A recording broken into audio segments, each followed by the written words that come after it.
Assalamualaikum warahmatullahi wabarakatuh.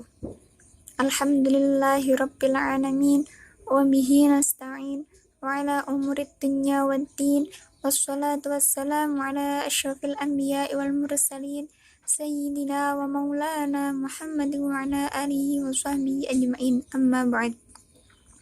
Kami dari kelompok 8 yang beranggotakan 1. Nur Ahmad Rianto dengan NIM 2020610077, 2. Neha Anjalil Muna dengan NIM 2020610080, dan yang terakhir Almaida Nurul Hasanah dengan NIM 2020610099. Kami dari kelompok 8 akan membawakan materi tentang teori studi sanad dan matan hadis. Pengertian sanad dan matan hadis. Pengertian sanad. Menurut bahasa, kata sanad mengandung kesamaan arti kata thoriq, yaitu jalan atau sandaran. Sedangkan menurut istilah hadis, sanad ialah jalan yang menyampaikan kita kepada matan hadis. Contoh sanad. Memberitakan kepada kami Abdullah bin Yusuf, ia berkata, memberitakan kepada kami Malik dari Ibnu Syihab dari Muhammad bin Zubair bin Mut'im dari ayahnya berkata, aku mendengar Rasulullah SAW membaca surat At-Tur pada sholat maghrib. Hadis riwayat Al-Bukhari. Dari contoh hadis di atas jika diteliti, maka yang dimaksud dengan sanad adalah dimulai dari memberitakan Abdullah bin Yusuf hingga pada lafaz dari ayahnya berkata, yang menyambungkan kepada Rasulullah SAW.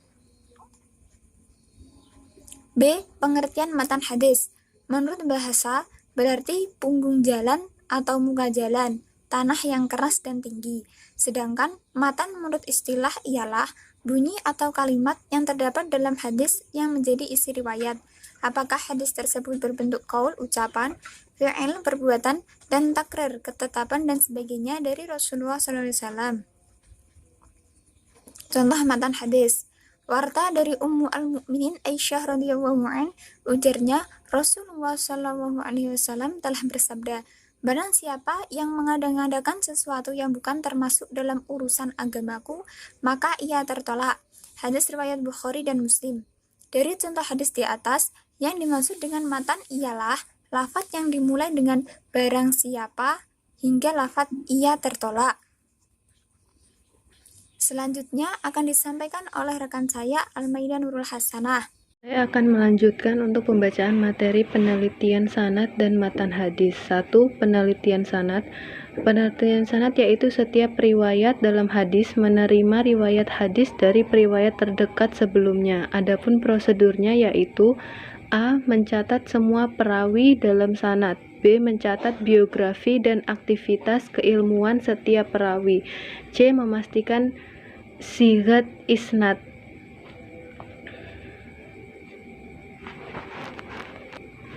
B. Perawi bersifat adil. Adilnya perawi menurut Imam Muhyiddin dilihat dari keempat kriteria, yaitu Islam, muhalaf, tidak fasik, dan senantiasa menjaga citra dan martabatnya atau muru'ah. Yang C. Perawi bersifat dabit. Sifat dabit diketahui dari 3 hal, yaitu tidak banyak lupa ketika meriwayatkan sebuah hadis, masih hafal ketika meriwayatkan dengan makna, dan tidak berubah riwayatnya ketika ditanya di masa mendatang. Yang D. Terhindar dari syadz.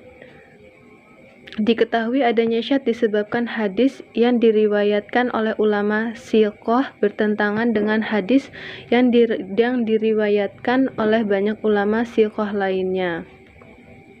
Yang E. Terhindar dari illat. Ilat adalah cacat yang tersembunyi. Untuk mengetahui dapat ditinjau dari beberapa bentuk sebagai berikut. A. Sanad yang tampak mustahil dan marfu' ternyata mutasil dan mauquf. Yang B. Sanad yang tampak mutasil. Baik, saya akan melanjutkan presentasi dari rekan saya. Yang kedua, penelitian matan. A. Meneliti matan dengan melihat kualitas sanadnya. Penelitian matan barulah mempunyai arti apabila sanad bagi matan hadis yang bersangkutan telah jelas dan memenuhi syarat. Tanpa adanya sanad, maka suatu matan tidak dapat dinyatakan sebagai berasal dari Rasulullah SAW. Setelah sanad, bagi matan itu telah diketahui kualitasnya. Dalam hal ini kualitas sahih atau minimal tidak termasuk berat kedaifannya. B. Meneliti susunan matan semakna. Yang pertama, terjadi perbedaan lafaz. Menurut ulama hadis, perbedaan lafaz yang tidak mengakibatkan perbedaan makna asalkan sanadnya sama-sama sahih, maka hal itu dapat ditoleransi. Dalam hal ini digunakan metode muqaronah. Metode ini sebagai upaya lebih mencermati susunan matan yang lebih dapat dipertanggungjawabkan keasliannya.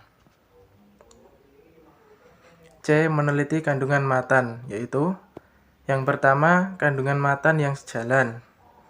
Kedua, membandingkan kandungan matan yang tidak sejalan. Dan yang ketiga, menyimpulkan hasil penelitian.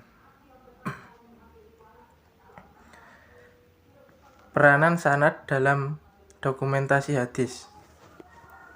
Peranan sanad dalam kaitannya dengan dokumentasi hadis yaitu menyangkut pengumpulan dan pemeliharaan hadis, baik dalam bentuk tulisan atau dengan mengandalkan daya ingat yang kuat.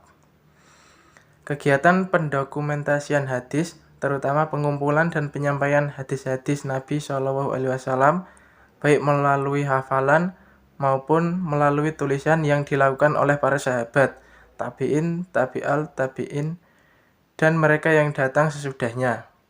Yang rangkaian mereka itu disebut sanad.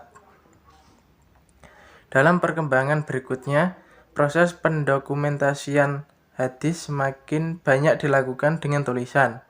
Hal ini terlihat dari 8 metode mempelajari hadis yang dikenal di kalangan ulama hadis. Sekian presentasi dari kelompok kami.